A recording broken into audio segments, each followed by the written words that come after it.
देखिए, हम समान नागरिक संहिता ये जो कानून लाना चाहते हैं, एक कानून सबके लिए लागू हो, जिसमें यूसीसी यूनिफॉर्म सिविल कोड उसके माध्यम से सबको समान अधिकार मिलेगा। कोई एकाधिक शादियां करता है तो उस पे भी अंकुश लगेगा। फिर बच्चे उसका जो लाभ मिलता है, आरक्षण का लाभ या जो सुविधाएं मिलती है वो सब समान रूप से मिलेगी, इसलिए हम उसके पक्षधर हैं। और जब इस प्रकार का होगा तो जनसंख्या नियंत्रित भी रहेगी और व्यवस्थित रूप से रहेगी।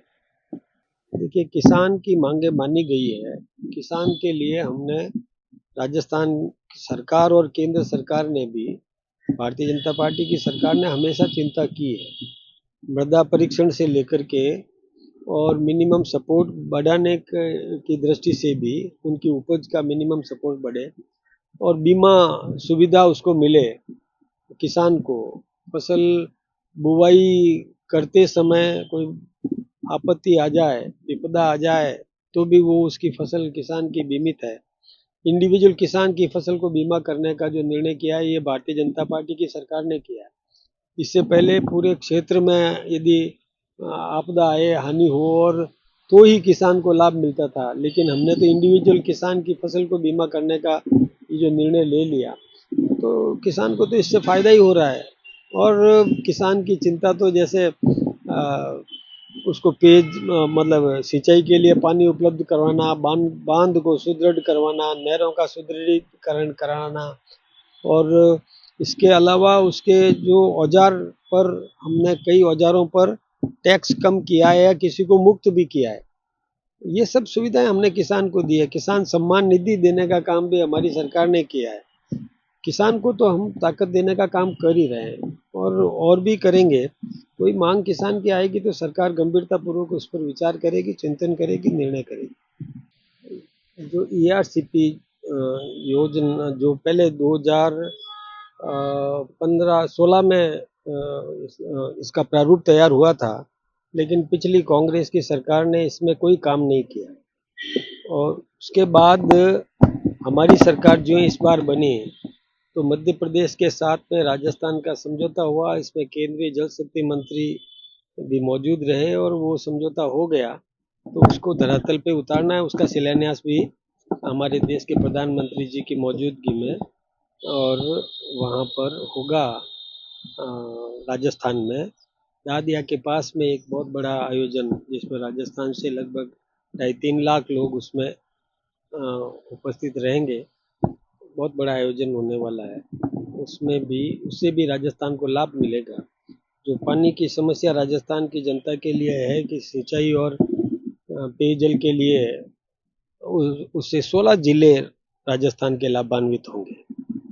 लेकिन वैसा विपक्ष आरोप ये लगाता है कि जो एआरसीबी परियोजना वसुंधरा राजे के समय बनी थी उसको मूर्त रूप नहीं दिया जा रहा और इससे कोई फायदा नहीं होगा। ये दोनों राज्यों के बीच में जो मध्य प्रदेश और राजस्थान के बीच सियासत बनकर ही रह जाएगी सर। नहीं नहीं, ऐसा नहीं है। देखिए, हम अपने हक का पानी मांग रहे हैं, तो हमारे हक का पानी हमको मिलेगा। और दोनों सरकारों ने बैठ करके और जो तय किया है उससे हमें पूरा पानी मिलने वाला है। हमारे 16 जिले लाभान्वित होंगे। उसकी योजना बन गई, प्रारूप तैयार हो गया और निश्चित रूप से लाभ मिलेगा। ये तो विपक्ष तो आरोप लगाएगा, उसमें तो विपक्ष का काम ही यही है। वैसे सकारात्मक काम में आरोप लगाना नहीं चाहिए, इसमें सहयोग करना चाहिए, सहयोगात्मक रुख रखना, जिससे राजस्थान की जनता को लाभ मिलने वाला है, ऐसे काम करवाना चाहिए। इसी प्रकार से हम अब जवाई पुनर्भरण का जो है वो भी काम प्रगति पर है। वो भी पिछली 5 साल पिछली सरकार ने उसमें भी कुछ नहीं किया। उसमें भी हमारी सरकार ने ही किया था। 6,000 करोड़ रुपया पहले स्वीकृत किया था, 3,000 करोड़ रुपया पहले फेज में, वो राशि मिल चुकी। वहाँ भी काम शुरू हो गया प्रगति पर। राजस्थान की 7 सीटों पर उपचुनाव हुए, 5 पर भारतीय जनता पार्टी ने कमल खिलाया। उसके तुरंत बाद प्रधानमंत्री जी राजस्थान आ रहे हैं।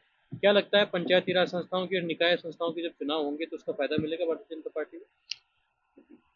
देखिए, फायदा तो मिलता ही है। कहीं पर भी हम यदि कोई काम करते हैं और अच्छा काम करते हैं, जनता जिससे प्रोत्साहित होती है, तो फायदा तो उसका निश्चित रूप से मिलेगा ही। और वैसे हमारा संगठन भी अब सुदृढ़ हुआ है, मजबूत है। और वैसे भी पंचायतों में भी अधिकांश पंचायतें, अधिकांश पंचायत समिति के प्रधान और अधिकांश जिला प्रमुख ये हमारी पार्टी के हैं। और भी हमारी पार्टी व्यापक प्रचार प्रसार करके और पूरा संगठन को मजबूती मिली है, उसका लाभ तो हमें राजनीतिक दृष्टि से मिलता ही मिलता है। राजस्थान सरकार धर्मांतरण देखिए, धर्मांतरण किसी भी प्रकार का जबरन नहीं होना चाहिए।